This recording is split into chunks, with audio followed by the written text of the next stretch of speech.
Hey guys, welcome back to the channel. So Lord of Heroes is a bit weird at the moment. I did have a video that I made about probably 6 or 7 hours ago talking about you could play global now because of what they posted on their Facebook. And I've taken that video down because the information's changed. So we're going to go through all the information about it, but I don't think they even know what's going on. So let's get into it.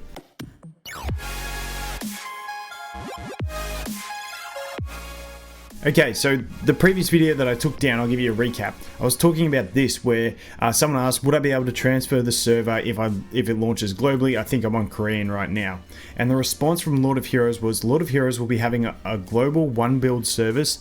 There will only be one server and you still will be able to keep your progress. So that's what basically led to the whole, okay, so the Korean is global because they're only having one server, so you may as well just download the APK, play Korea from now, and you're pretty much on the global server, which I absolutely just do not like at all. I think it's just a terrible idea. Like, some games do soft launch, where they soft launch in a couple regions and progress it through, but normally it's easy accessible to everyone, and like everyone knows a soft launch, when they say it's a soft launch, is just the early launch. But this, I've never seen a game do like Korean that they just merge global into Korea after Korea's had all the head start. Like it doesn't happen like that with any game. Some games will merge like 6 months in when the global version's dying and they're like, oh well, we'll just merge them together to keep it alive type thing.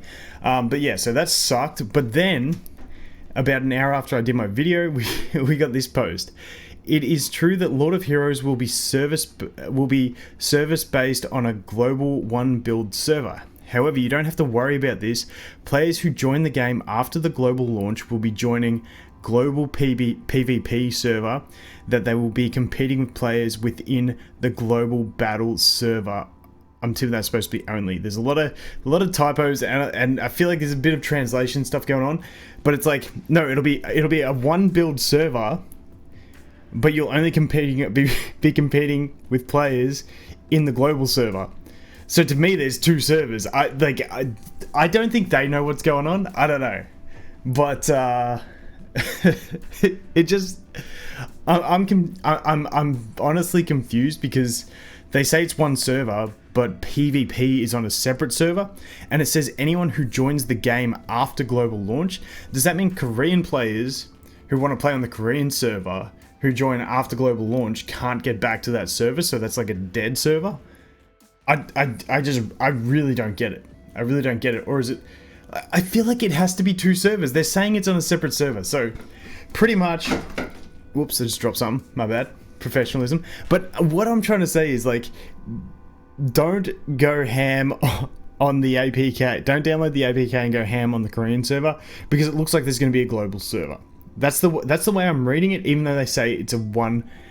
I feel like they're going to have one general build, because like this comes into play. Like, so will we be able to guild up and friend up with Korean players, but just not in PvP? What happens if they do guild battles? Or is that just saying they're not going to do guild battles? Because if you then have guild battles and you're guilding up with Korean players, then that just becomes unbalanced and people, I don't know. It's a little bit sketchy, the launch of this game. This, along with their complete, you cannot use emulators, and they block it. Like, they actually block it. You can't get it to work.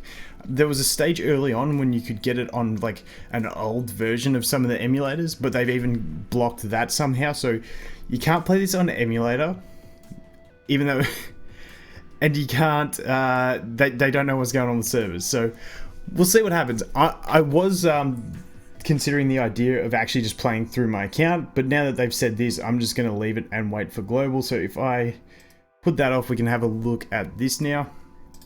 But like I said, so this is pretty much the game. I've got it mirrored off of mirroring software. I can't actually slide the screen on the using the computer, so I've got to use my finger. But for those who want to know, and if you're one of the few that watched that video that I uploaded a few hours ago, you don't need to see this part. It's going to be exactly the same. But for those that wanted to know, I did do a first impressions on it, but quick recap, it's pretty much, to me, I look at it as a Summoners Wars type of hero collector, except you don't summon heroes, you summon gear is the difference. The heroes you get from these chronicles, where as you get further on, you unlock the ability, if I could scroll, to buy these characters. Some of them you can buy with just, that's the premium currency down there. Some of them you can unlock with this renown stuff over here. And then some of them are just going to be straight cash monies. But apparently there's been a post somewhere where they said everything's going to be free to play obtainable. But I do remember seeing some, if I could ever find one. There you go. Like that one is straight up purchase. So I don't know if those are going to be free to play. I haven't delved in that far, but that's how you get your characters. And then the summoning in the alchemy is just going to be straight, hey, we've got enough for a 10 pull. Let's do it. Let's just do it. So your gear is going to be summoning like this, where you're going to summon for gear. Now that I don't care because I'm not keeping this account, I'm waiting for the global server. That's not a global server. So you summon gear, as you can see. You have the different star ratings, but then you also have some gear that is going to be, which I think we're guaranteed one. They call it relic gear, and it gives your heroes, we'll just wait for it to pop. So this is going to be the one. So this ring, so if we look at this, as you can see, for that is a tough name. Lucy Liquor. Lucilica. I suck at names so bad. But for Lucilica, she's going to get a skill up into one of her skills if she is equipped with this, because it is a relic one for her. So like there's specific hero gear and stuff like that. And that's what your summoning system is. So I'm keen to see how this pans out. For me personally, I'm not a big fan. The game is just really good looking, and that's why I'm going to give it a crack and see how it goes. So if we'll go into some combat. But for me, in Hero Collectors, I just love that feeling of summoning something good. Like, even though people complain about summon rates, okay, this is the boss. It's a lot more power. Let's go back a couple stages actually, because we're going to lose that one. Let's go over here. Nice easy stage. Because even though you may get bad rates for a month, if you summon that one good hero that really changes your world, it's just like, it's such a good feeling. Whereas in this, it's sort of like everyone's going to be using the same staple teams, buying the same stuff, and it's just going to be down to gear. And I don't know if it's going to translate as well. I don't know if it's going to go too well, but we'll have to wait and see. But as you can see, the animation, like the combat in this game is really nice. Like the art style, I love. The enemies look wicked. They've got to really implement more of the enemies from this game into being heroes that you can play, and alt animations look sick. But yeah, some of the enemies look absolutely savage. They have some like real beast looking enemies and stuff like that, which are really cool and I really want to play with. But you know, it's a very limited roster on heroes at launch, so we'll have to see where they go from there. I'm hoping they can do something interesting to keep it spicy, because at the moment, like, this is probably a week's worth of gameplay that I'm at. Not too hard gameplay, like not too hardcore, but you know, here and there for a week. And you don't get many heroes to unlock. It's very straight like that. But like I said, the mechanics look pretty solid.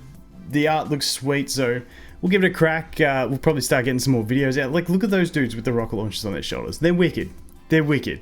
But yeah, we'll see how it goes. But anyway, who knows what's going on with their global servers. They've got a global 1 server, but they're going to have a separate server, apparently only for PvP. I don't know how that works, and if you start after you're on, like I said, I'll keep you guys updated if I find out more, but for now, I'd just be waiting for global. Don't stress too much about the Korean version, because it seems like we are going to get a fresh server, even though they call it not a fresh server. Anyway, thanks for watching, guys. Hope you have an awesome day, and I look forward to seeing you in the next one. Cheers.